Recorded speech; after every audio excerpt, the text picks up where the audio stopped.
Alright, today I'm going to review a technology tool hosted by Google called Connected Classrooms. This tool allows teachers and students to view live field trips online from their classroom. So for example, if the Chrysler Museum was hosting a field trip through Connected Classrooms, teachers would RSVP online and students could view this field trip as if they were in person. I'm going to show you a video that's going to provide a little bit of background information and explain a little bit more about Connected Classrooms.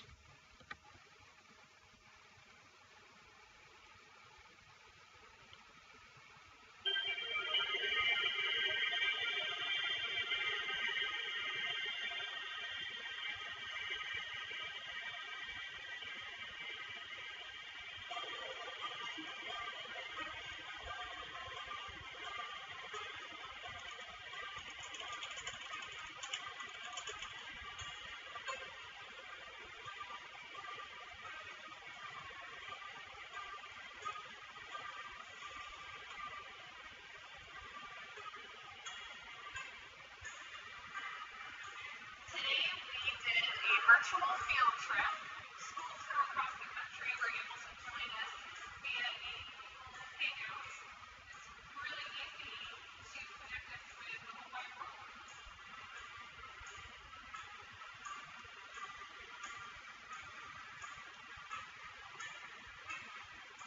Do octopuses see color? Very good question. Actually, no, they do not. They are colorblind.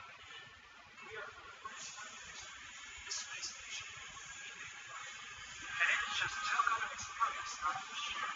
Let's say I'm back to go ahead.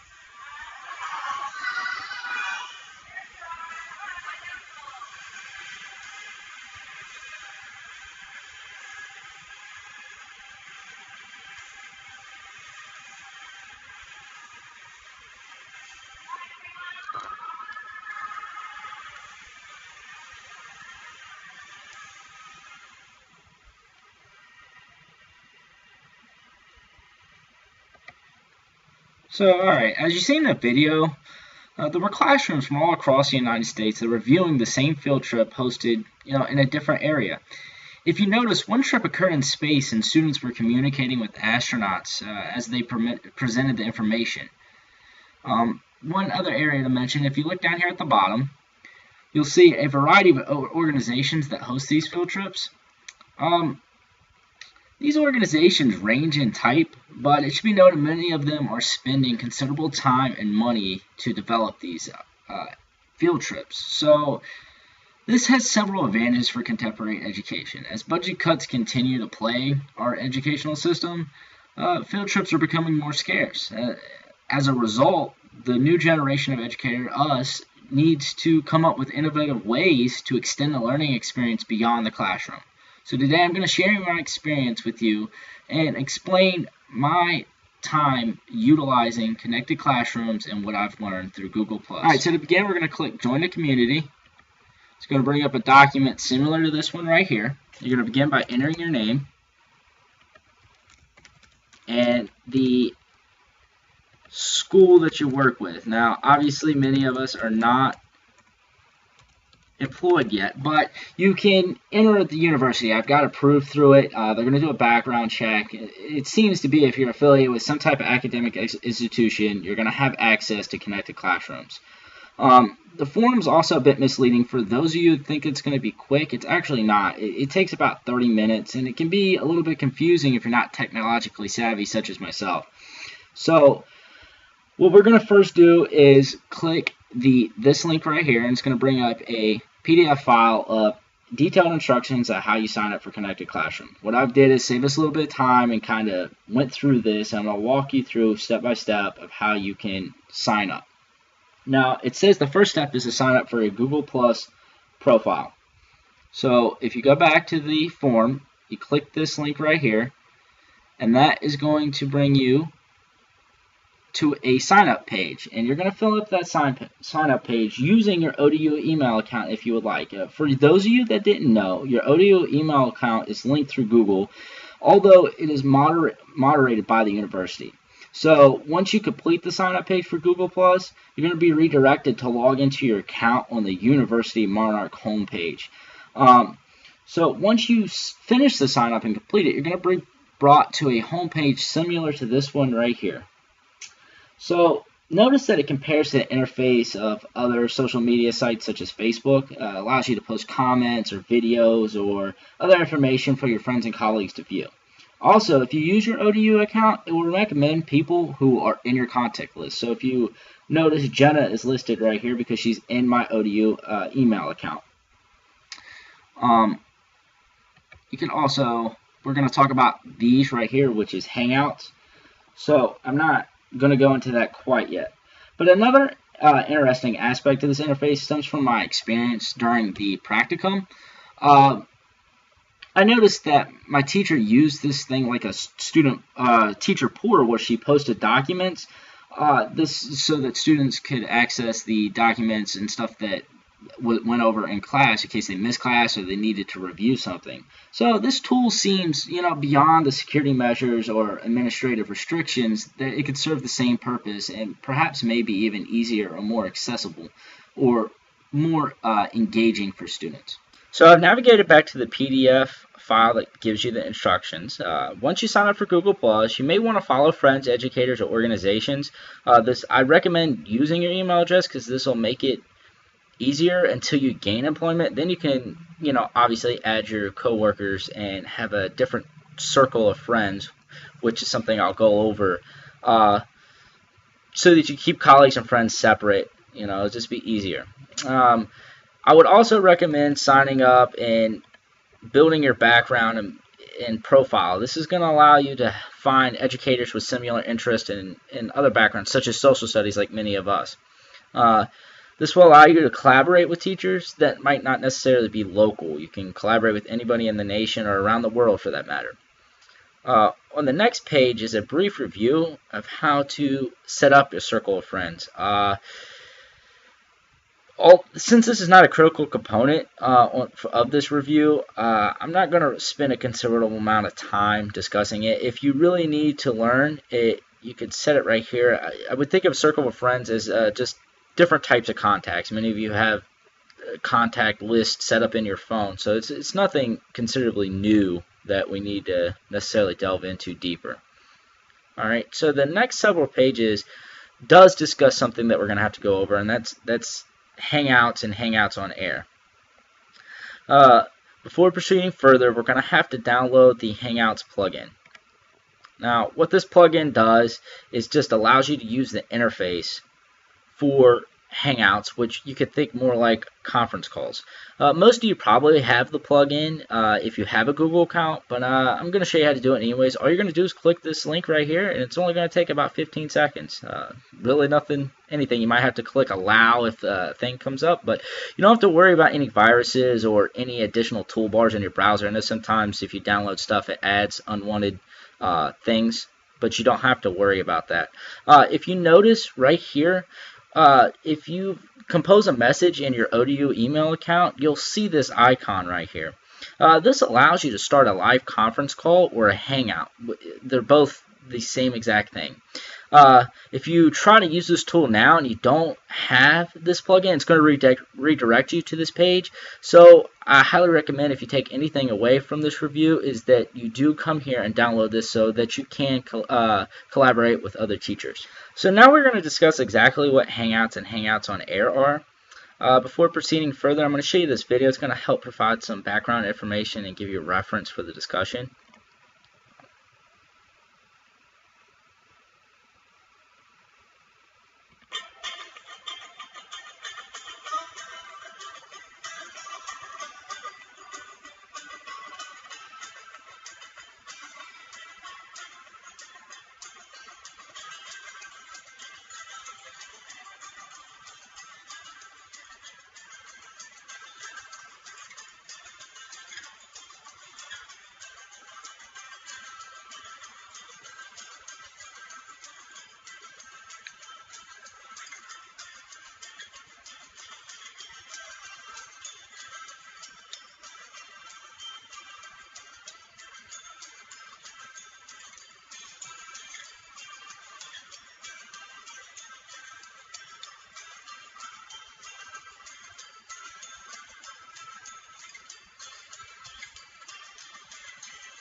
Alright, so now there's a few things in the video.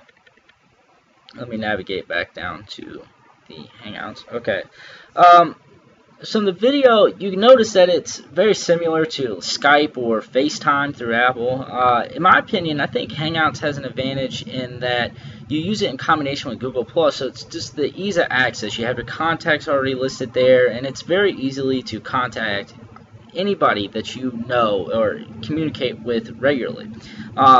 Also, the advantage is that you can connect up to 10 people. I'm not that familiar with Skype, but in this you can connect up to 10 people. In a regular Hangout, the video call or conference call is private. So for example, if I wanted to connect with 10 of my peers in this classroom simultaneously, all I had to do was start a video call, and as long as everybody has the Hangouts plugin, we're off and running. So this is useful because we often run into problems where teachers are not afforded adequate time to collaborate. So Hangouts is going to allow you to collaborate at your discretion and anywhere you want to collaborate at. And, if you're out for a prolonged period of time, sometimes it'd be helpful to get a hold of somebody if you need to communicate about a student. So to provide some more information about Hangouts, I'm going to actually show you how you navigate the Hangouts. So now I'm back at the home page for the Google Plus profile. If you notice, I have it snapped up here to the toolbar, but in case you don't, you can come down here to Home and scroll right down to Hangouts, and it's going to bring you to the home page for that. And here are Hangouts live on air, and we'll talk about those just in a second. I know I keep saying that, but we're going to get there. I just want to show you how to actually start a Hangout. So to start a Hangout, you're going to come over here and click New Hangout. And here's where your circle of friends or your contacts will be listed, and you can select these, anybody you want to invite. So we're going to scroll down. I'm not going to invite anybody, but I'm just going to start one. Start a conference by call myself on how awesome the Cowboys are since they won over this Thanksgiving break. Here we go, and we can talk about it and how great they are. Okay, enough of the gloating. But anyways, the interface, the plugin that you downloaded is these tools right here. That's what you downloaded earlier. You have things like this. You could publish this to YouTube if you did want to record it and decided to, or you had valuable information that you wanted people that were in the conference to know. And there's several other things. You do screen capture, which is similar to what I'm doing on this video as I'm recording my screen. You can basically, this is just a snapshot of the screen, but I will go over in detail how to do the screen recording later on. That's a separate video, as I mentioned before. But you can mute your mic, change, cut out the camera, change the volume, anything. But this is the collaborative thing. And then if you wanted to view the other people, they would come down here at the bottom of the screen here, and then you could just snap to those pictures and you could see everybody that's in your conference call. So I'm going to go ahead and end this. All right, so if you don't want to start a private conference call and you want to do a Hangout on Air, which actually publish your information, you're going to go right here.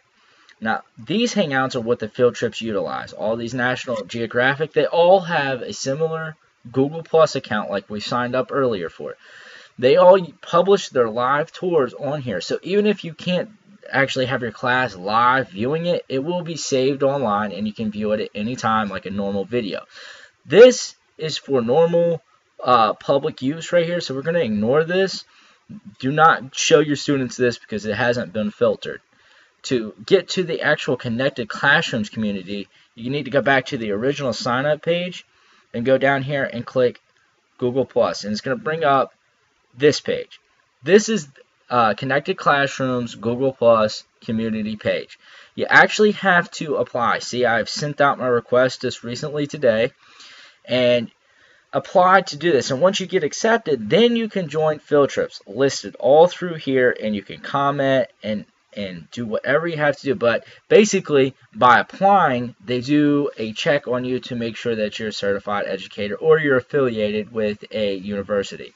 So I don't know the timetable on how long it takes to be accepted, but I'm sure I will be by the time that I present this assignment. All right, so to sign up for a Connected Classrooms field trip, most of them have this link posted here that allows you to sign up. Some of them don't. Sometimes you just need to RSVP, but if you click here, it's going to bring you to this page. This is for that specific one right here. They'll put in the information.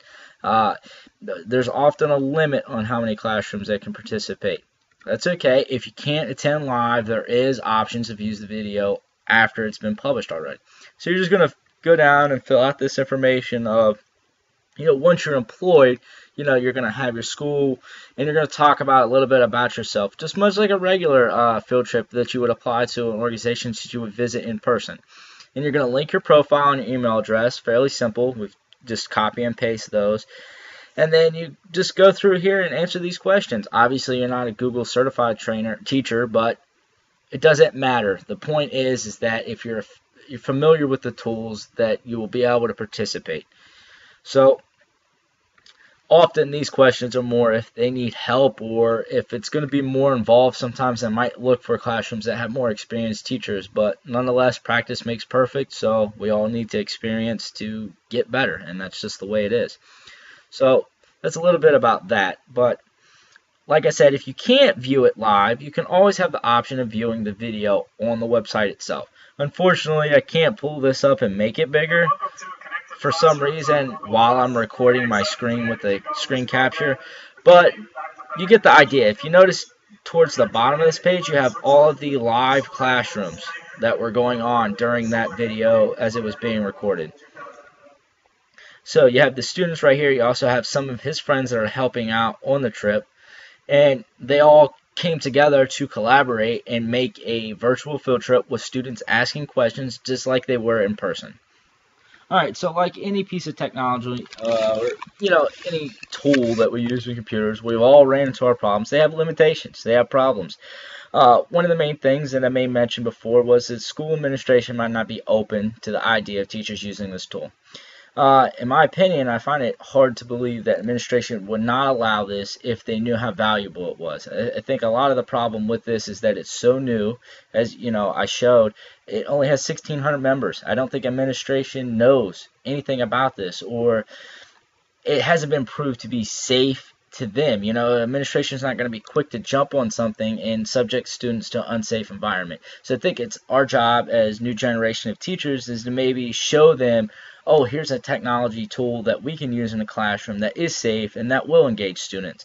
And that's all of our judgment. I've only briefly reviewed this for the past 3 or 4 days, and it might not be safe. There might be problems that I'm unaware of. So it's just important that we do explore things, but we also keep our mind open to ultimately better our students' education. Second problem is internet connection. This is something that I can't personally do or test because I'm not in a classroom.